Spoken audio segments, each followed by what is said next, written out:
কি অবস্থা মনে হয়? সবাই কেমন আছেন? আশা করি সবাই অনেক ভালো আছেন। তো আম্মা ডাকতেছিল কিরি সারাদিন শুয়ে থাকবি, ঘুম থেকে উঠ। আমি তো তাড়াতাড়ি উঠে বাইরে চলে আসলাম। আইয়া দেখি কিরি এত রোদ উঠছে কেন? আমাদের মনে হয় ঠাকুরগাঁ জেলায় 37 কি 38 সেলসিয়াস এরকম রোদ হবে। আপনাদের কোন কোন জেলায় কিরকম আবার একটু কমেন্টে নিচে জানান।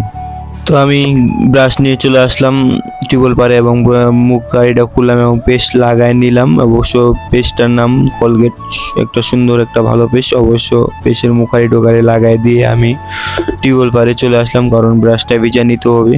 তো গাইস ব্রাশটি ভিজাই নিয়ে মুখের মধ্যে ডোলা সেইভাবে ডুলতাছি, কারণ গাইস আম্মা যখন ডাক দিছে খাওন দান তো সেইভাবে মুখটা সেইভাবে ঘষতাম। এবং অবশ্য গাইস আমি বাসার বাইরে একটু বের হইলাম। বাইরে হয়ে দেখতে কিরে এত রোদের মধ্যে এত লোককে পুকুরের মধ্যে, এবং আমার খালা তো বাইরেও দেখতেছি ছাতা নিয়ে, সেও মাছ মারতে বসে। মাছ মারা কিতে মজা রে ভাই! এটা যারা মাছ মারেন তারাই একমাত্র জানেন মাছ মারা সেই একটা ফিলিংস। অবশ্য আকাশের দিকে দেখলাম, আকাশটাও অনেক সুন্দর লাগতেছে। তো গাইস তখন পুকুর পাড়তে উঠে ব্রাশটা ফের মুখের মধ্যে লয়ে সেইভাবে ডলতাছি, কারণ আম্মা যখন ডাক দিছে গাইস খাওন দাওন সেইভাবে হবে। সেইভাবে ডলতাছি, সেইভাবে পরিষ্কার করতেছি, উপর নিচে সব পাশেই ডলতাছি। তো আম্মারে খুঁজতে চলে আসলাম। এদিন কিরি আম্মা ডাইকা কই গেল, খুঁজিয়া পাইলাম না। তখন রাস্তার দিকে চলে আসলাম। এখন চারোপাশে দেখতেছি কিরি আম্মারে, তো খুঁজিয়া পাইলাম না। তখন গাইস তো আর কি বাসার দিকে রওনা হই। তো আস্তে আস্তে বাসার দিকে যাইতেছিলাম, এবং তো গাইস বাসার এখানে চলে আসলাম এবং টিউবওয়েলের এখানে চাপতে চাপতে ব্রাশটা ধুয়ে নিলাম। তো কুলি করা শুরু করে দিলাম। কুলি করতেছিলাম 2-3 বার করে, আবারও মুখের মধ্যে পানি নিয়ে ফের কুলি করতেছিলাম, কারণ খাইতে হবে। তো ফের পানি নিয়ে মুখটা সুন্দর করে ওয়াশ করে নিলাম, কারণ আমার কোনো ফেস ওয়াশ নাই, এমনিই ওয়াশ করে নিলাম, কারণ আমি দেখতে এমনিই নায়ক নায়ক। তো আসে বাসার মধ্যে ফের ঢুকলাম, আসে দেখতেছিলাম কিরে গামছা টামছা কই, গামছা তো পাইলাম না। তো আমার এক বোনের উন্না পাইলাম, উন্নাটা দিয়ে সুন্দর করে মুখটা মুছে নিলাম। এবং সামনে আসায় ফের ফেসটা দেখতেছি কিরে নায়ক নায়ক ভাবও লাগতেছে।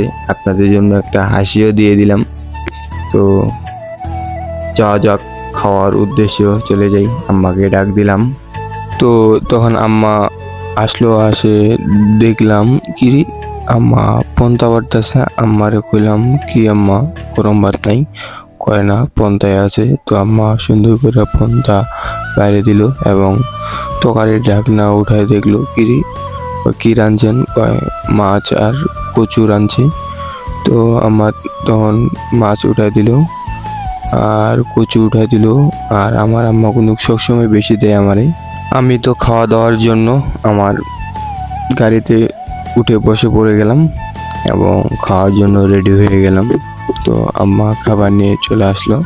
আমি তো লবণ টবণ দিয়ে ভাতগুলোকে মাখাই নিলাম সুন্দর করে এবং এক কোল মুখে দিয়ে দিলাম। সেই স্বাদ লাগতেছে আমার। তো আমি আরও এক কোল দিয়ে দিলাম। খাইতে আসি অনেক সুন্দর, কিন্তু পন্তা আর মাছ খাইতে কিন্তু সেই একটা ভাল লাগে। আরও যদি সাথে কাঁচামরিচ থাকে আরও ভাল লাগতো। তো অবশ্য আম্মারে ডাক দিয়া কইলাম আম্মা একটা কাঁচামরিচ দিলে অনেক ভালো হইতো। তো আম্মা ফের একটা কাঁচামরিচ আনিয়ে দিল। আমি তো কাঁচামরিচ নিলাম, নিয়া সেইভাবে কস কস করে খাইতেছি, সেই স্বাদ ভাই। এটা একটা ফিলিংস অস্থির লেভেলের। তো আমি একটা কচুও ঢুকাই দিলাম মুখ দিয়া। তো কচুটাও সেই স্বাদ। কচু বর্তমানে এখন ধরতেছে না, ভাল লাগতেছে খুব। তো গাইস খেয়ে দিয়ে অনেক শান্তি পাইলাম, অনেক মজা পাইলাম। অবশ্য মুখ টুক ধুয়ে নিলাম এবং সুন্দর করে আবারও পানির গ্লাস হাতে নিয়ে সুন্দর করে মগ দিয়ে পানি ডক ডক ডক ডক করে মারি দিলাম সুন্দর।